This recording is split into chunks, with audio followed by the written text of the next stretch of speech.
All right, let's answer some questions.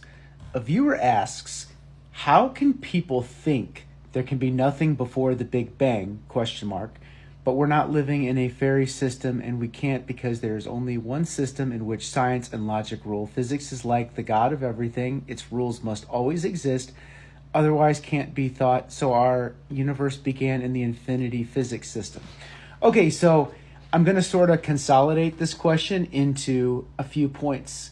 So the first point that I think they're making is that how can we imagine what a universe was like before a universe even exists? Can we even use physics to describe the universe before it began? And how does that even fit in with the picture of physics being empirical? And, we have laws, but these laws follow from initial conditions. In other words, an object has a velocity to start with, and based off of it, the laws of physics, we can predict where its position or its future velocity will be, given that we know the field that it's under, the gravitational field or the electrostatic field or electromagnetic field, whatever is going on, we need these initial conditions.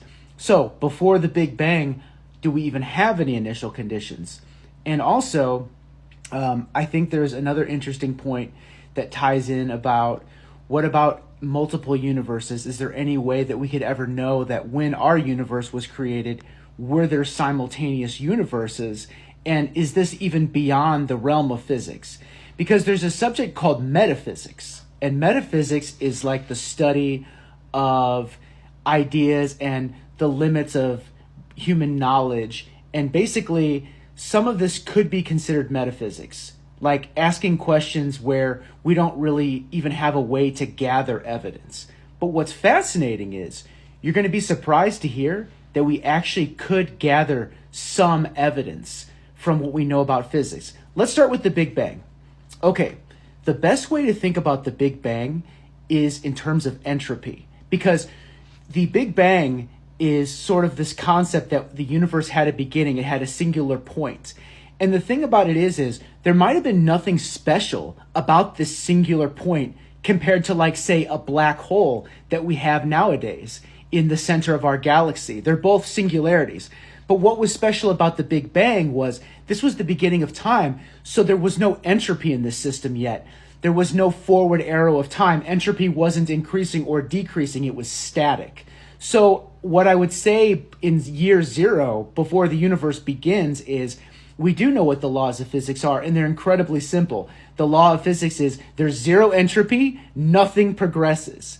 Now, what caused things to suddenly progress and not be zero entropy so that we actually have this sudden expansion caused by the Big Bang? Because really what the Big Bang is it's an increase in entropy and an increase in possible states of our physical universe. The physical states of our universe are constantly increasing, driven by the increasing entropy. So we have this sort of Big Bang that gives us these initial conditions.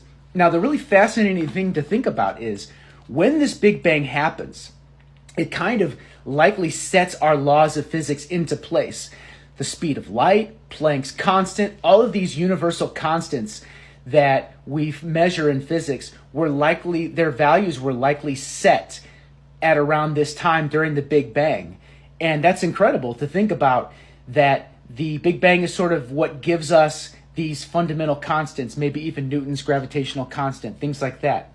So in other universes, we may have that these constants are different if there are other universes. Now, let's approach this idea. In general relativity, when we have this Big Bang and this singular point, there's nothing special about this point, and there's other possible light cones and points where other universes can start. And there could be an infinite number of universes that start during the Big Bang. This is actually a reality in general relativity. We don't know if there are just one universe or if there's an infinite number of them. The physics equations allow both possibilities. But let's say that there is multiple universes. Is there a way to actually test this? There is, possibly from quantum mechanics, because in quantum mechanics, you have certain systems that behave in ways as if the particle is traversing multiple universes, And these particles that are in different universes, they can interact with each other. For example, a photon can go through a beam splitter and act like it goes through both paths simultaneously. And if the light path is identical in both paths, it can be brought back together, and these two particle paths interfere with each other. It's like the photon is in multiple universes, and then it interferes with itself in a way that affects the path in the future when it goes through another beam splitter.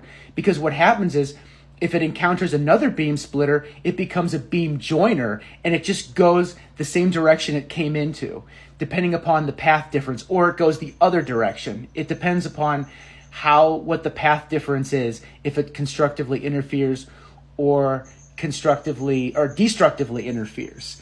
So the point I'm trying to illustrate here is that many worlds theory and quantum mechanics could be a way to probe whether or not we do have multiple universes created during the Big Bang. So while you might say, well, there's no way for us to really know if we live in multiple universes, there's no way to test it. Actually, there are possible ways to test it using quantum mechanics. That's just one way that I can think of. As far as some of the other points about physics, all right, let's address the other point about, can physics really be used to describe a point before the Big Bang, and what does it really mean to do physics? So what it really means to do physics is you have a set of initial conditions and you know the laws that govern its future evolution. In principle, if we know all the initial conditions for the system perfectly, then we can predict its future evolution.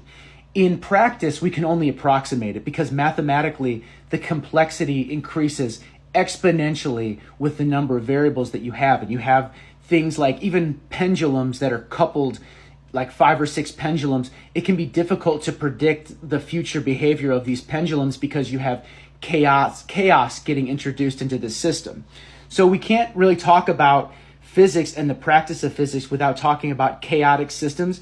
But ultimately, the governing principle really boils down to the number of states that are accessible to the system. So before the Big Bang, we would have a very simple universe that just has one state, essentially.